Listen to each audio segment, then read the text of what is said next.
So far in Robot Wars, 9 machines are preparing for our semi-finals. Mace 2 and Pitbull. Blade next to join in with the strong Big Brother. The spinning Chaos 2. It looked good. Gravedigger looked spooky. Stegosaurus looked spiky. Looking awesome, Hypnodisc. And then there was Beast of Bodmin. Who will join it today? Let's get ready to play.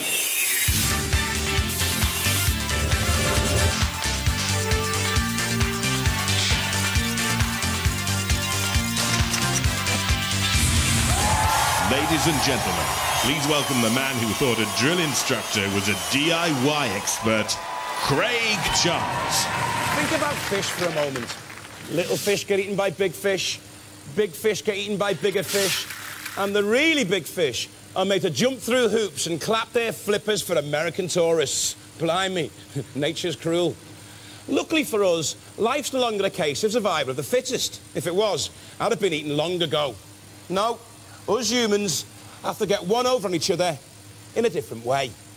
If we're called Gerald, we play golf and we play squash, and we get really upset if we lose to Julian from accounts.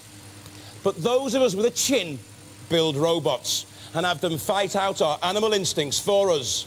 It may be unnatural selection, but only one robot survives. Philippa, who's in the pits? It's a heap full of weapons in the pits. We have King Buxton, you may remember from the last war, complete with new weapons. The only thing that's carried through is the chassis, yeah? Yep. And you've got a little spinny thing on the back this time. Yes. A little spinny thing. A little spinny thing. What good's that going to do? Oh, I'm going the wrong way. Look, name of your robot, please. It's Centurion. Details? What's this? Polycarbonate. It's the same sort of plastic they make riot shields out of. Right, and? We've got an axe that's fired by a hydraulic ram. Lovely. They lovingly handcrafted that axe, which I find a bit scary. And this is Weld-Dor. Weld-Dor, that's right. Weld-Dor. Why Weld-Dor? I'm a welding tutor from Springfield Road in Belfast, and the trainees come up with the idea of, first of all, we're going to call it Raptor. And then somebody says, well, what about Weld-Dor? So that's how we got the name Weld-Dor. OK, well done. It looks fantastic. First timers, so they're a little bit nervous, but then everyone's dead. Even the King Buxton team is still nervous. This is Eric, and it was your daughter, Mike, wasn't it? Daughter Michelle? That's right. Who painted it, did this lovely paintwork, so fingers crossed it doesn't get too scratched. It's also got some jaws on the front, which are fairly lethal. And this is Overkill, which went into overdrive when they were testing it out, and poor Lawrence here got thrown off the back of it. Hey-ho, that's Robot Wars. Welcome to Excalibur as well, all the way from Wales. With that, reveal for us what that is. Welcome, welcome, welcome. Iron Mask team to Robot Wars. Tell me about your robot. Well, You got this axe. his main weapon's this axe, this pickaxe here. And if that fails or goes wrong or something, we've got some teeth at the front. Well, thank you very much. We look forward to seeing it in action. Now, if you've got no money and you really want to be in Robot Wars, take heart from this next team. This is 101, and this robot cost between, wait for it, 75 pence and £1 to build. Is that really, really true? Yeah, something like that. Everything was scrounged. Everything was scrounged. Well, it's an expensive-looking lineup, Philippa. The Centurion team, a real riot against Excalibur with a fearsome-looking axe blade. 101, the Jumble Sail team against Overkill. What was Lawrence doing riding it in the trials? The Iron Mask, all smiles and leathers in the pit against Weld-Dor, the new boys. Eric with the lovely flaming paintwork against King Buxton, back again in a spin. But will they go in the bin? Well, it's time to disturb the peace. Let the wars begin!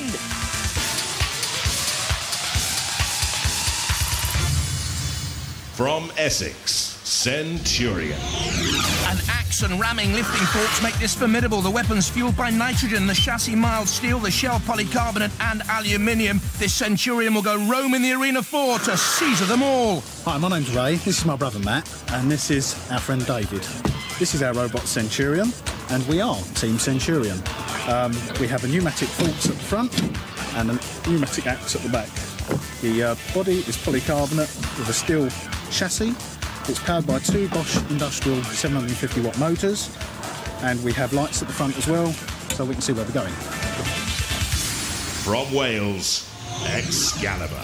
From Arthurian legend, their Merlin-like wizardry includes a motor driver arm with hardened steel axe and pneumatic ram. The team had Disruptor in the last series, but they hope Excalibur has a Camelot more success. Hello, I'm Tony. This is Wayne, David, and our robot is called Excalibur. It's Its main weapon is its electrically operated arm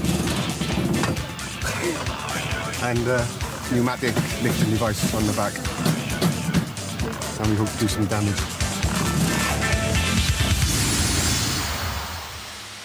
Roboteers, stand by. Looks a good battle, this Centurion, with Ray Tate, Matthew Tate and David Warlow there at the controls. And Excalibur with Wayne Martin. 3. Tony Lockwood 2, with the hair. And 1. young David Martin. Activate. And let's hope it's not a hair-raising experience for Excalibur. Look at that mighty weapon immediately coming in. The double-headed Welsh axe blade penetrating the outer shell of Centurion immediately. And I wonder if after this, Centurion will be done roaming the floors of the Robot Wars arena. Meanwhile, it spins Centurion. Looks nifty, 15 miles an hour. Now, that's quick. And Excalibur just standing and waiting. Centurion on the arena spikes. And in trouble there, has to get away. Look at the front prongs. They look dangerous. The great Centurion eagle emblazoned on the front. And I wonder whether Excalibur's sword here can come into play right now. Well, it lacked the reach to get down on the front of Centurion.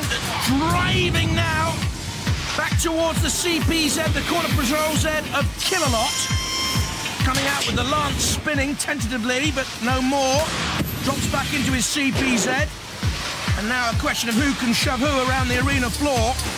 I think those spikes look very nifty on the front of Centurion, and all the punishment is for Excalibur at the moment, and we haven't really seen that great double axe blade designed by Anthony Lockwood coming into play yet. Centurion thought about having a little dig at Sergeant Bash and wisely turned away. Now on the attack again, certainly has done more of the work here, Centurion. The Essex-based team, the Tate brothers. At the moment, well, they don't look as if they come from the Tate Gallery, let's be honest. But the Tate boys in control. And Excalibur having a go at Sergeant Bash. Is that wise this late on? When you need to build up points, really, if it goes to the judges. A little nick on the top of Bash, perhaps. Unwise, thinks Ray Tate of the Centurion team, who comes back in on the attack. Now, axe is locked. I don't think we've ever seen that before in Robot Wars. Axes locked together like that. Anthony Lockwood feverishly trying to get the controls of Excalibur moving as he wants them. In comes Matilda now. Oh, slamming in on Excalibur, spinning it towards the CPZ. Tony Lockwood trying to, meanwhile, get it away from danger. Killalot has a prod. Bash there as well, and Matilda. I think Excalibur is immobilised here. I don't think there's much life left, and one of the panels has been just lifted away. Dented. There is life in the axe blade, but nothing much left in Excalibur. Excalibur trashed. That means Centurion through to round 2.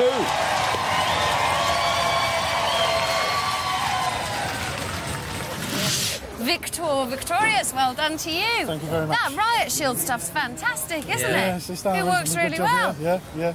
Tell you what I really loved, the headlights. Thank you. Yeah. They're really good, full beam or what? They work very well on this. Oh dear, in the Robot Wars Pits sweepstake, I had Excalibur to win this. They're out. Centurion through 101 against Overkill now. From North Hampshire, 101. Perhaps the name comes from the fact it costs around 101 pence to build. Most of the parts donated, like the CO2-powered ramming spike, the HE30 alloy body shell, the weapon's capable of punching through steel plates. Hi, I'm Mike. This is Paul and Amy. This is our Robot 101. It'll run either way up on the tracks. It's got a very complicated weapon system that automatically fires when another robot comes in front. Bang. From Somerset, Overkill. Bright and garish, 2 caravan motors and a petrol engine provide the power. A ramming fire axe and front-mounted chainsaw, the weaponry, cost 2 months and £2,000 to build. I'm Lawrence, this is James, and this is Lawrence, and this is Overkill. It's driven by 2 caravan winch motors, overrun by 300%. It gives a top speed of 15 miles an hour. We have air springs at the front, which can raise it up and down so that we can get underneath the robot, hopefully, and take them onto this 3 horsepower chainsaw. Roboteers, stand by. There's the Overkill team from Somerset then, with James Yule and Lawrence Burke at the controls up there in the cherry picker, and 101. 3. Mike Franklin, 2. Paul Johnson and young Amy in the middle. And immediately, it's Overkill trying to get underneath 101. As Lawrence Burke said they might try to do. The older Lawrence, that is, the team captain. Thing is, 101 has a fairly low ground clearance.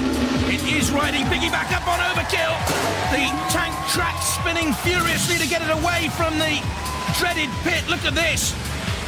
A great shove here by Overkill towards the pit and just turning away in time. And now Overkill. Has it gone into overdrive, I wonder, and burned itself out? What's happening here? Not a great deal of movement from Overkill. And this is dead metal. And the spinning blade slicing into the bodywork of Overkill. And I think they've got problems here. I think the Burke family and 16-year-old James Yule have got worries. I don't think they can get out from the arena wall or dead metal. 101 has a little prod, a little tentative look to see what's going on, and they're away now. Out go Overkill, back into the main arena floor, away from the corner patrol zone, and 101 coming in with a side slam there, 101. Overkill equal to that. 1 or 2 slight scratches and smudges to the paintwork. Otherwise, Overkill undamaged, just like 101. This is a very tight clash. Oh, goodness me, I thought they were going to drive themselves into the pit there. James Yule and 14-year-old Lawrence Burke. He builds radio-controlled cars in his spare time and wants to be a movie star. Driving in now, Overkill underneath 101 towards Killalot. But look, no purchase of the Lance there. On the body shell of 101. Again, the tank track simply threw off Killalot's Lance, and we haven't seen that too often in Robot Wars. The nemesis of so many competitors, the great Killalot. There's young Amy in the middle with the mascot. Mike Franklin at the controls. Overkill, again, has these ponderous spells. Statuesque, what's that on the arena floor? Something's come off the bottom of Overkill. They're like a plate of some sort, but they're in trouble now. Killalot and Bash in there. Overkill flipped up by Killalot, and that's the end, surely. Flipped over. Well, it was a worthy old battle, and they know the end has come now. And it's merely a question of damage control. That was a good fight. 101 the victors. They go through.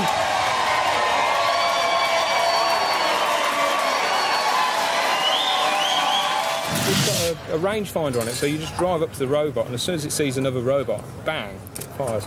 So you don't have to worry about firing a weapon, you just fires itself. Kill. How sophisticated is that? And you didn't tell us about that. So why didn't it work in there? I don't know, probably a wire come off or something else. So we're hoping to see it for the next bout, because you're through anyway. That's fine, yeah? Yeah. Amy, you've got something to celebrate on your birthday, haven't you? Did you think it was going to be that good? No. No. It was easy, wasn't it? Yeah. You proud of your dad? Oh, good. Right. But it was a fantastic battle, wasn't it? You must be really, really proud. We'll be back next year. Yeah? This is our aerial guard. Oh, is it? That was meant to be detached. That's detachable there. Not quite like this, though. Overkill, over the top, over and out, 101 through, and next up the Iron Mask and Weld-Dor. From Yorkshire, the Iron Mask. A father and son team from the Sievers family. The motors come from an invalid carriage. Its axe powered by a 12-volt starter motor. The shell is fabricated aluminium. What, no iron? My name's Chris Sievers, and this is my son Tate. This is our robot, the Iron Mask. Its main weapon is this axe on the top, which is powered by this electric motor at the back. It also has claws on the rear wheels and teeth on the front. From Belfast, Weld-Dor. Powered by 2 12-volt wheelchair motors, this robot costs £1,800 to build, has a pneumatic forklift capable of lifting 90 kilos and a deadly hammer. The shell's 4mm thick aluminium. Hey, my name's Phelim Lundy. This is Ryan Crilly. We're from Belfast. This is our robot Weld-Dor. We've got a 4mm aluminium shell. We've got a pneumatic forklift at the front, capable of lifting 65 kilos. We've got a pneumatic hammer at the rear, capable of puncturing holes in 3mm mild steel plate. And hopefully this will be very effective in our first fight. Roboteers, stand by. There's Iron Mask with Chris Sievers and young Tate. And Weld-Dor from Belfast, Phelim Lundy, and Ryan Crilly there on the right-hand side. How talented is Phelim. He wants to build and fly his own two-seated aeroplane one day. And his Weld-Dor robot just nudging gently. With nuzzle on the muzzle of Iron Mask. There's Phelim Lundy, Gaelic footballer, triathlete as well. Iron Mask, a little shove. This is rather slow so far, rather pensive. Little flick there of the Iron Mask axe weapon. It's powered by a 12-volt starter motor, which is on top there, and that's exposed. Weld-Dor, meanwhile, under the belly, and I thought this might happen, that the Iron Mask at the front of the robot of the same name might cause problems and might be impaled, and that's what's happened on the spike of Weld-Dor. And you see Weld-Dor now can effectively drag Iron Mask where they want him to go, dropping him though. Iron Mask got away. No Lawrence DiCaprio in their team. I wonder though if the Iron Mask is based on the film with the same name. Up and over. Now. Cease. Up and over and immobilised Iron Mask. Well done, Weld-Dor. They go through to round two. Good fight, good game, good game. How was that for you? Very good, very exhilarating. We certainly weren't making any impression denting his armour, so lucky enough the flipper worked well for us, and I think that's what done the job for us. Well, I'm not too sure about exhilarating, but Weld-Dor go through, the Iron Mask gone. Next up, Eric against King Buxton. From East Sussex, Eric. Eric's jaw can crush with a force of 1¼ tons. A car starter motor, wheelchair motors and speed controllers used with an aluminium and stainless steel body. Hi, I'm Mike. This is Ian. This is Bruce. And this is Eric. Eric runs on 2 wheelchair motors powered by 24-volt batteries. The chassis is a space frame triangulated aluminium chassis, fully welded. The cladding is all stainless steel underneath the pretty paintwork, and we have hydraulically operated jaw. I can just show you how this opens. That will lift up to about 2.5 times that level, probably up to about here when we press the button, and that's capable of lifting about 200 kilos, and it goes with quite a wallop, so we're looking forward to using that. From Essex, King Buxton. Back again from the last series with a revamp, a lifting arm with ramming spikes, a cutting blade at 14 miles an hour. It's the fastest in the heat, and at 3mm, the aluminium body shell is thick. Hi, I'm Simon and Phil. We're back from the last wars with King Buxton. It's been improved, a lot more power, better electronics, should be under better control, fingers crossed. We had a little bit of problem with that last time. The weapons now have been improved. We can actually lift 80 kilograms. We were a bit poor on lifting before, but it's still got the sharp spikes. We've also got this rotary cutter on the back, which is quite talky, should slash through and make quite a nice mess. And the armour's the same again, which stood up quite well, 3mm aluminium. And did the job for us last time, let's hope he does it again. Roboteers, stand by. And so we have Eric, young Bruce Nicholson, Ian Nicholson there in the middle, and Mike Hamilton on the right, and King Buxton, with the great pals Simon Harrison at the controls and Phil Brett. And at 14 miles an hour, it's a nippy start from King Buxton with the front lifting prongs immediately on the attack on Eric. Eric looks solid to me. Again, they come in on the attack. And that's the first time we've seen Eric's jaws open. Trying first to raise King Buxton in the air and then clamp on. Oh, and King Buxton's lost one of the tips to its front rams there on the left-hand side. It's gone. Somewhere on the arena floor is a steel tip. Eric towards the pit. Oh, goodness me! Buxton is left teetering on the brink of oblivion, and Eric, oh no, has backed itself down into the pit. King Buxton spun away and Eric went down.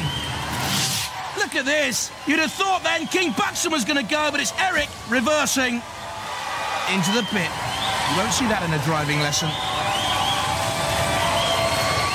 Have you passed your driving test? Yes, a long time ago, though. I think I'd better take another one at this stage. So how's the tummy now? How's the nerves? I think that one's over. I think I'll be all right now. Did it go as soon as you got in there and the adrenaline started pumping and you started it's thinking, just as bad as ever. yes, I'm here? No. No. Were you I don't shaking? like it at all. Yes, still am. Oh, let's see. Again, No. again. Shaky, quaky, but through King Buxton, Weld-Dor, 101 and Centurion. This is how they line up for the second round, but before that, half-time, Craig. It's our Robotics Soccer Cup.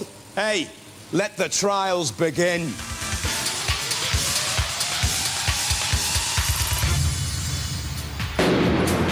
Craig, a couple of ways you can win through here. By scoring a goal, of course, Nasher did that. Evil Weevil failed to score, but it was the last robot standing. Those two joined Velociraptor on our leaderboards. Next up from Wales, the General with the James team, Alan, Hayden and Tom. 79 kilos, two 24-volt motors with that front battering ram to scorch the ball in the back of the net. And Spectre from Warwickshire. Again, we have the same sort of power here and size, much lighter and probably quicker to the ball. And it has that added weaponry, the pickaxe. They're the Spectre team, Paul Howell, Mark Howell and Joe Hawkins. And the James boys with the General. Roboteers, stand by. 3, 2, 1. Alex James was one of the greatest footballers of all time. And it's the James boys.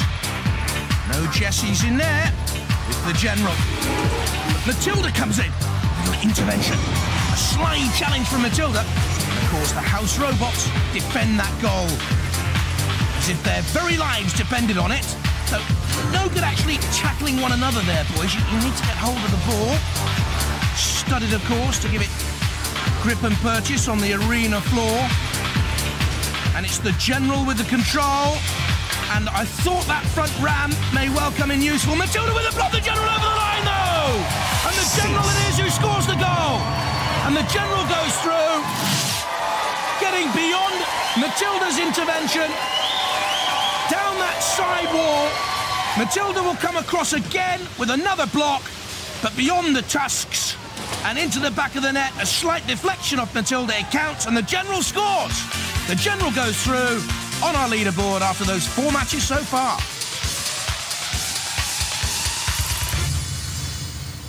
There'll be more robotic soccer later in the series, but right now, on with the wars. Craig, intriguing second round lineup. The lightest survivors, King Buxton against Weld-Dor, but first up, Centurion against 101, and they're in the pits with Philippa right now. Are you nervous, Dad? Very. Yeah. Oh, definitely. Yeah. What do you think of Centurion, who you're facing up to?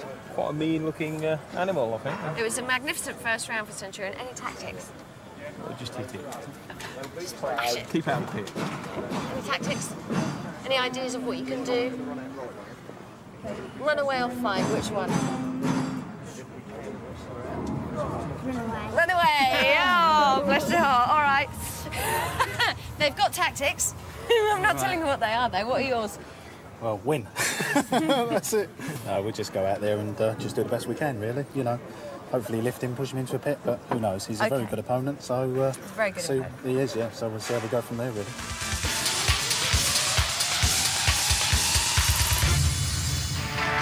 Two nice teams, nice. Come on, this is Robot Wars we want. Mashing up and mayhem here from these two teams. Centurion with the Axon 101, a trundler. Roboteers, stand by. 3, 2, 1. Activate. The Tates against the Franklins then, and 101 first to move. I've been down in the pits, you know, and had a look at those tracks. Couldn't understand why it had so much purchase on the arena floor. Screws stick out of those tank traps. to dig into the arena floor, and it's Centurion doing all the work. With the front prongs lifting up 101, slamming it against the arena wall. There's Sergeant Bash, a lick of flame too. A lively start to this second round then. Centurion again using the prongs to get in underneath 101. We've not seen that weapon of 101 yet.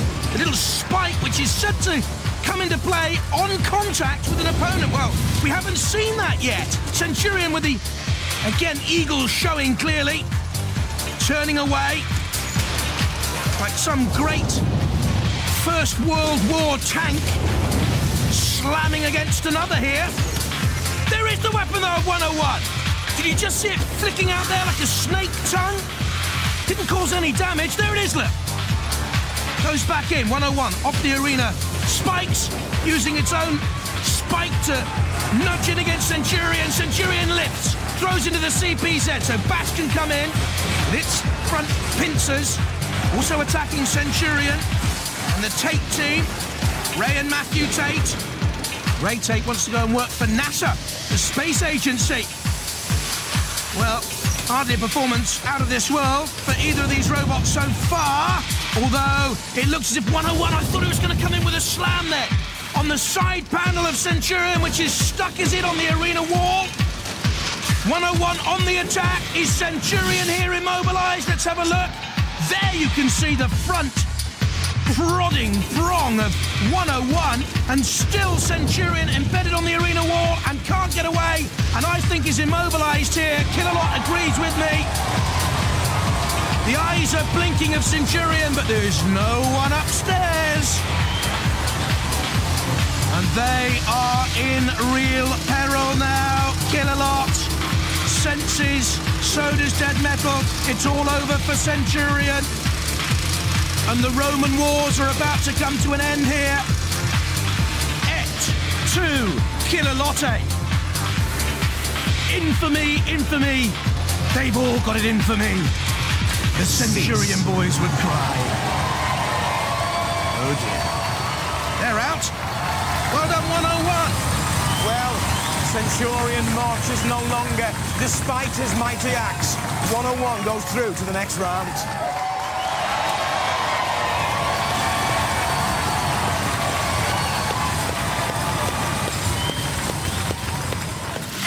This just fantastic story that your weapon started working for this round, and that meant you won because you just had a wound straight through. Yeah. Took them out somewhere. And that must have just felt fantastic that actually a design paid off. A cheap design. Yeah, was it cheap? Yeah, it's cheap. Really? Cheap, yeah. Was it? It's quite sophisticated. Well, yeah, but it's cheap. Scrapyard job, you know. Yeah, well, whipping around, everyone was really impressed, people were stopping to look. Oh, who's that in there? It's just amazing. And then... it all goes horribly wrong. Yeah. It went pants. Yep. It really did go badly wrong.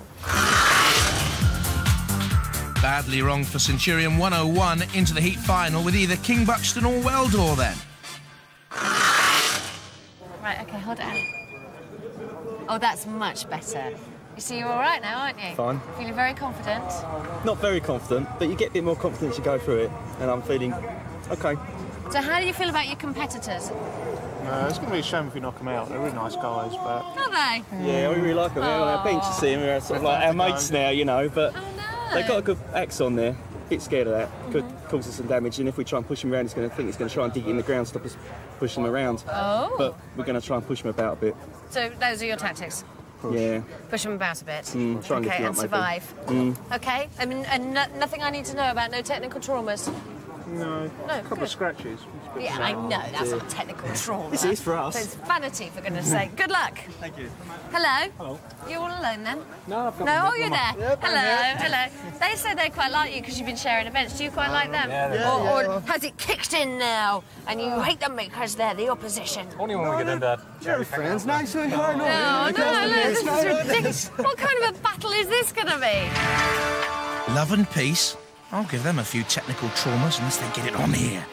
They're the boys from Weld-Dor, Philip and Ryan, and Simon and Phil Brett and the King Buxton team. Weld-Dor, the front prongs lifting up, and King Buxton, very quick King Buxton. Robot ears, stand by.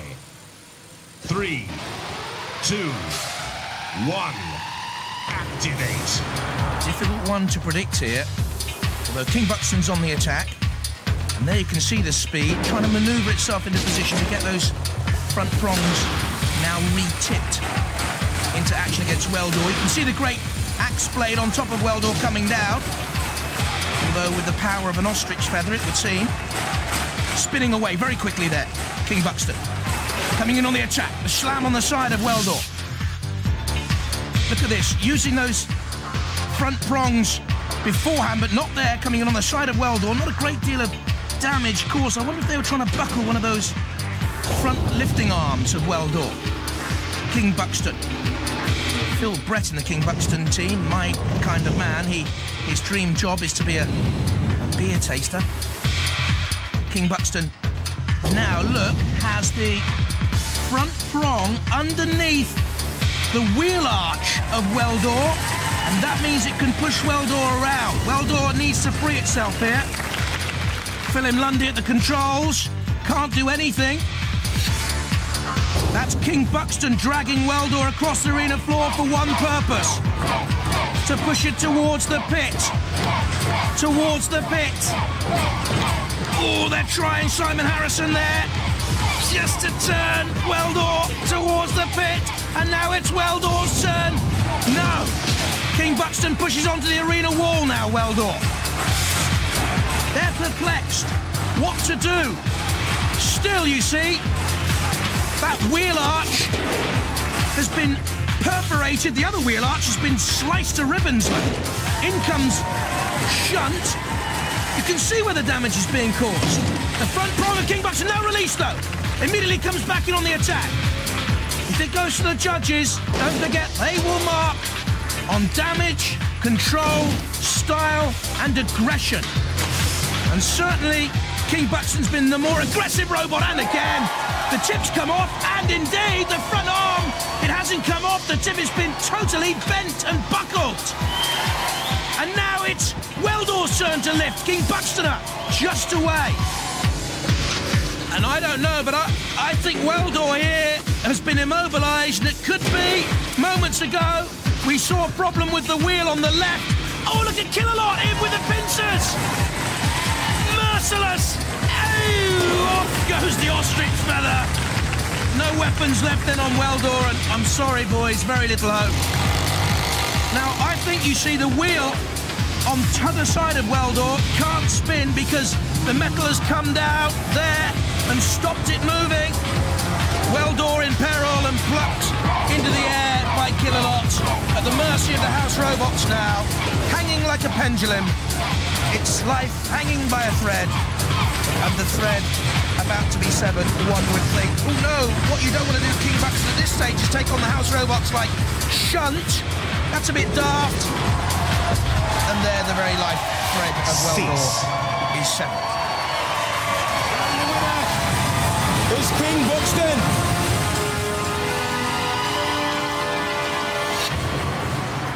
King Buxton, what a fight!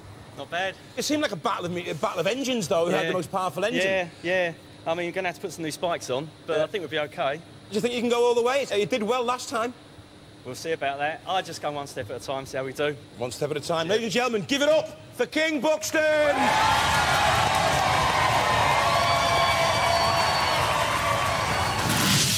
Oh, the axe is gone. Better than the axe, was it? What? Did it look like this, perchance? Looks something That's like familiar, that. yeah. The man that looks after Sir Killalot is requesting this as a trophy. No chance. No chance. No chance? Absolutely no chance. So you won then?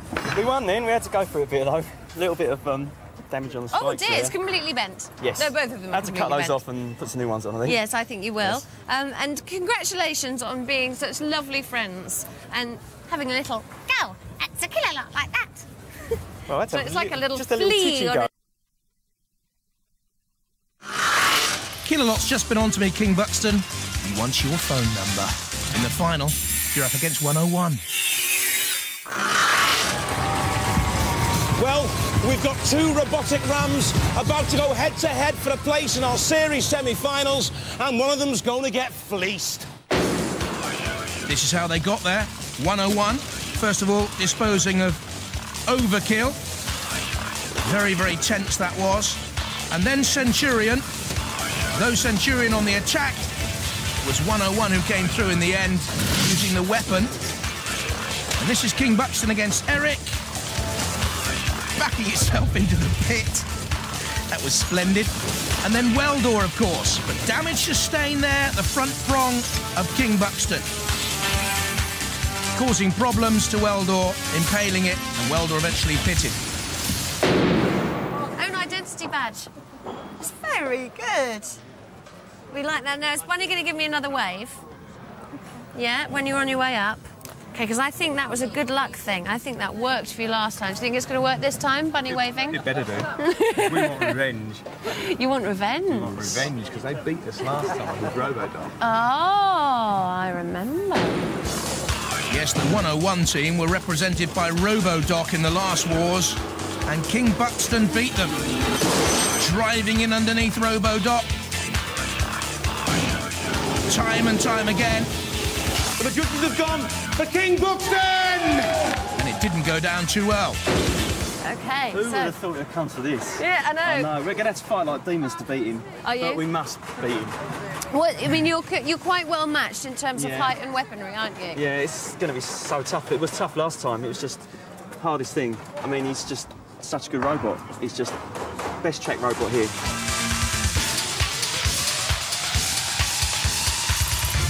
High praise from King Buxton. How much of the victory so far taken out of that robot? Simon Harrison at the controls with Phil Brett. And 101. 3. Mike Franklin, Amy Franklin. 1. Activate. The little mascot, tight in her grip. Steady start, dancing around one another. 101 in underneath King Buxton. Two very, very similar looking robots. King Buxton the speedier, 101 slightly the heavier. And taller in height, and driving up on the top there of King Buxton. Look at this now. Boom, up and over. But it has those great tank tracks with the screws embedded. And they cause damage, not just to opponents, but to the arena floor, let me tell you. Spike comes out of the arena floor. 101 onto the arena wall. What damage has been sustained by those front prongs on King Buxton? 101 turns to come in with a side slam, perhaps. Dodging manoeuvre by King Buxton, takes it back onto the arena wall. You could just see then the prong coming flicking out from the front of 101. It stayed out there again. Said to come into play on contact with an opponent, and it's King Buxton on the very fringe of a CPZ, and also the flame pit. The barbecue, and they're the circular saws on the arena wall. Taking damage themselves, and I think put out of play the circular saw there. A slam by King Buxton onto the arena wall. Now, thinking about an attack, needs to get away from dead metal. Turns, manoeuvres, dodging. Trying to stay out of trouble. Now on the attack itself. That's a good push by King Buxton. 101 swivels. Great purchase here. Manoeuvrability, 101. Highly praised by King Buxton. King Buxton with that victory, of course, against Robo-Doc in the last series that went down so badly. Paul Johnson, part of the 101 team, built Robo-Doc. 101 up and over again. Again, no terrific damage sustained. Look at the power of 101. The circular blade on the back of King Buxton causing no trouble at all. There's the camera on top of Shunt, who tries to get his own axe into play, and could well here now have King Buxton at his mercy. Bang! On the top of King Buxton. The shovel lifts and flicks King Buxton into the air, bounces away. Again, Buxton on the attack. 101 dives in underneath. Very, very close this so far. Good old tussle, isn't it? Good control and technique, style. Not a great deal of damage sustained. I'd say probably more to King Buxton at this stage. Aggression, not a lot between the two of them. King Buxton riding high. The smoke coming away from the wheels. Now, pensive. Is that smoke from the wheels, or is it graver than I thought there? No, it could just be exhaust smoke from King Buxton. We'll wait and see. Or is it? Are they ground themselves to a halt here? This looks as if they've gripped together in some grisly dance of doom. Slower and slower and slower as time ticks down. It'll go to the judges. They've worn themselves stand still. That was far too close to call. Two robots evenly matched. We're going to have to go for a decision from the judges. While they're making a decision, let's look at some of the highlights from that fantastic battle. There, the early drive from 101 up over the top of King Buxton. The slam against the arena circular saw. Some damage was certainly sustained by King Buxton there. And came dead metal briefly. That's a good attack, though, by Buxton on the side wall of 101. Again, the push and shove. But by the end, they had nothing left to give. The judges have made their decision. It's unanimous. That surprised me. But they've gone for 101!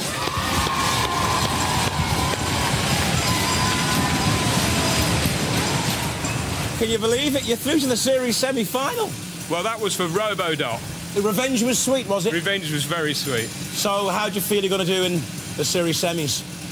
Well, if I can get it fixed, we got in with a chance. So. It was a hard-fought battle, that one, wasn't it? It was a very hard-fought battle. Bits of robot everywhere.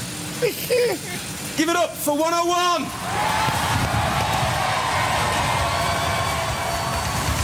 We're not anoraks, geeks or bores. We're just addicted to robot wars. Bye-bye.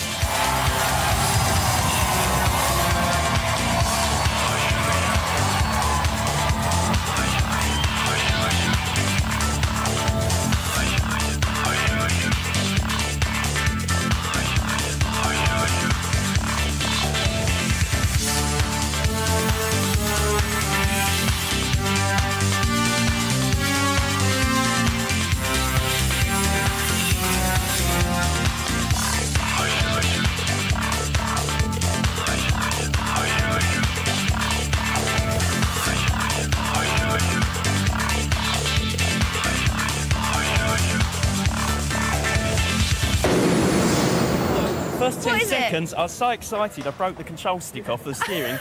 I had to turn it upside down, jam it in, and then swiggle it around a bit. So I got something out. But and you still lost? Well, I know, I stalled the back motor and then it took loads of power and it caught fire again. Is that what caught fire, the back motor? Yeah, the back motor. The back motor, governor. Yeah, motor governor, yeah, it did, that's right. So there you go, one little stick and that's the end of that.